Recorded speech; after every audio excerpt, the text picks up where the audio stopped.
Olá, amigos do YouTube. Hoje nós vamos falar sobre o sono. Dormir é uma função fisiológica tão natural, né? Você deita na cama, está com sono, dorme, acorda no dia seguinte. Mas dormir virou um martírio no mundo atual, porque a gente tem trabalho, tem movimento, tem compromissos sociais à noite e no dia seguinte tem que acordar cedo e precisamos colocar o despertador. As pessoas me perguntam quanto tempo é o ideal de sono. Depende, varia muito. Você tem gente que dorme 5 ou 6 horas e se sente bem. Outros precisam dormir 8 ou 9 horas para acordar bem. Com a idade, a necessidade do número de horas de sono diminui.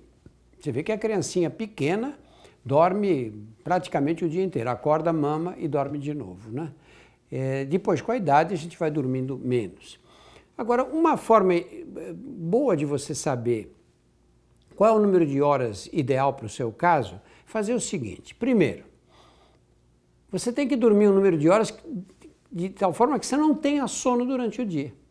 Se você está dormindo e não sente sono nenhum, só vai ter sono à noite, provavelmente está dormindo o número de horas adequado. Segundo, você pode saber qual é o número de horas ideal para você quando você deita, dorme e acorda sem despertador. Esse número provavelmente é o número certo. A terceira forma é você ver quanto você dorme, qual é o número de horas que você dorme durante as férias. Você está relaxado, não tem compromisso, aquele número de horas que você dorme é provavelmente o ideal para você. Nós temos no Brasil uma epidemia de remédios para dormir. Os comprimidos para dormir são os mais vendidos de todos os medicamentos em muitas cidades brasileiras. Medicamento é ótimo, né? Você vai lá, toma um remedinho, dorme, que é uma maravilha. Mas ele tem dois problemas. Primeiro, vicia. Muitas dessas drogas causam dependência química e você não consegue mais dormir se não tomar o remédio. Segundo, todo medicamento psicoativo, aliás, toda droga psicoativa, age no cérebro e ela provoca tolerância, isto é, cada vez você precisa de doses mais altas para sentir o mesmo efeito. Então você vai tendo que aumentar as doses e depois mesmo doses altas não fazem você dormir a noite toda. E aí você faz o quê? Troca de remédio e começa tudo de novo e entra nesse inferno que é uma função fisiológica normal, que podia ser executada normalmente, passa a depender de uma droga química. Quais são os cuidados que nós temos que ter com o sono? Primeira coisa é tentar dormir no mesmo horário. Porque nós temos um relógio biológico, né, que funciona em função do claro e do escuro, da noite e do dia. Esse relógio biológico, você começa, um dia dorme à meia-noite, outro dia dorme às 9 horas, outro dia às 3 da manhã, ele se confunde. E aí o sono começa a aparecer nos horários mais variados. O ideal é que você pudesse dormir todos os dias no mesmo horário e acordar no mesmo horário do dia seguinte, inclusive nos fins de semana, o que nem sempre é possível. Segundo, quando você, antes de dormir, não toma álcool, não tome café, porque a cafeína é um estimulante poderoso, não fume antes de dormir e alguns dizem que fazer exercícios vigorosos antes de ir para a cama também atrapalha o sono. Cafeína eu acho que é o principal. Tem gente que diz, eu tomo café e vou deitar. Aí se pergunta, você dorme bem? Não, nunca dormi bem.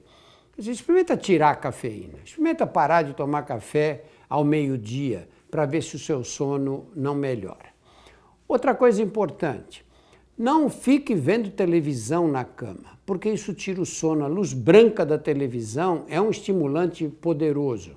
A luz branca, aquela luz azulada também que vem, bate nos olhos, impressiona a retina, é um estimulante e tira o sono. Você pode fazer o seguinte, você vai deitar, não consegue dormir, não fica muito tempo, fica se debatendo na cama. O ideal qual é? Os especialistas sempre recomendam que você saia da cama. Pega um livro, um abajur com uma luz fraca, indireta, se possível uma luz não branca, uma luz mais amarelada, e você fica lendo um pouco. E depois volta a deitar outra vez. Não use a cama como sofá. Você passa o dia jogado na cama, depois na hora que você deita, o corpo não reconhece a função daquele lugar onde você passou o dia inteiro jogado. Cama é lugar de dormir. e de fazer sexo. Acabou. Fora disso, senta em cadeira, vai para um sofá. É muito importante que você evite grandes variações de temperatura. Procurar manter o quarto numa temperatura ideal, nem muito fria, nem muito frio e nem muito quente. Esses cuidados, se você tomar com regularidade, fica mais fácil pegar no sono. Dormir é uma função fisiológica, tem que ser fácil dormir. A gente não pode enlouquecer na cama. Muita gente dorme bem, deita e dorme, e depois acorda às 2 ou 3 horas da manhã e aí fica rolando de um lado para o outro e não consegue mais conciliar o sono. Nesses casos, um abajurzinho, luz amarela, leia um pouquinho. Você acordou, está sentindo que está difícil pegar no sono, não espera meia hora, em 5 minutos dá para perceber. Leia um pouco. Normalmente, depois de alguns minutos de leitura, o sono volta. Boa noite. Você já viu uma girafa correndo para perder a barriga, ou uma onça dando um pique? Nenhum animal desperdiça energia. Os animais gastam energia em 3 situações: atrás de sexo, atrás de comida e para fugir de predadores. Tendo essas 3 necessidades satisfeitas, ele fica parado, ele descansa. Porque o nosso cérebro foi moldado numa época de miséria, que não havia comida.